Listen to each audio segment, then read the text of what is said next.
It has been a busy news week. Hard to believe it's only Tuesday. We've been so busy, especially covering the awful tragedy at the school in Nashville. But we can't forget about the survivors of the devastating tornado that wiped out the small town of Rolling Fork, Mississippi. They are describing apocalypse-like conditions in their town, which has a population of fewer than 2,000.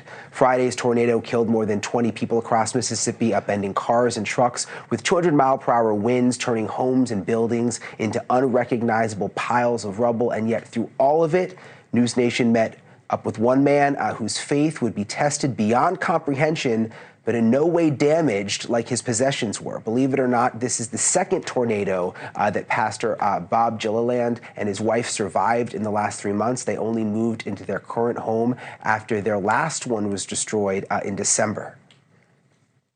We survived 2 tornadoes in 3 months. Neither one of us have a scratch from either one of them. My God is good. He has something left for me to do.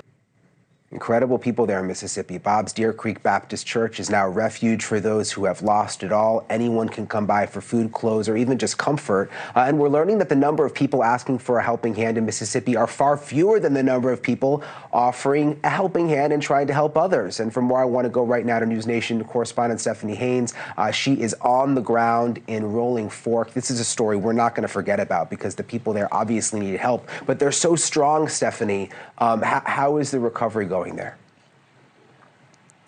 Yeah, resilient is the word we keep hearing in this town, Brian. And I don't know if you can see behind me, but that is a truck that has been put on top of a pile of rubble here because of the force of the tornado. And believe it or not, that is a scene that is not uncommon here in Rolling Fork. There are cars flipped everywhere and cars on top of rubble, homes reduced to rubble as far as the eye can see. And so cleanup, recovery really seems impossible, but hundreds of volunteers, hundreds of people are out here every day. It is every state agency, every major organization, every church mission group that is in the country in this radius. They're all out here helping. The governor is now asking the state legislature for several $1 million to help out these communities, across 7 counties. There have been more than 1,600 homes damaged. And then President Biden has issued a disaster declaration, so that will allow that federal relief funding to come in. But for the people here,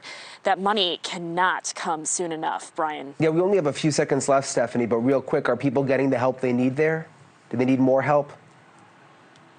They definitely need more help, but they are leaning on each other. This is a community that really believes in faith and calling each other family here, Brian. Thanks, Stephanie. I'm so glad you're on the ground there. NewsNation obviously going to stay on it. Big stories happen. Obviously, we pivot to Nashville, but this is still going on, and we're not going to leave. Thank you for watching. Go to newsnationnow.com to find NewsNation on your cable provider.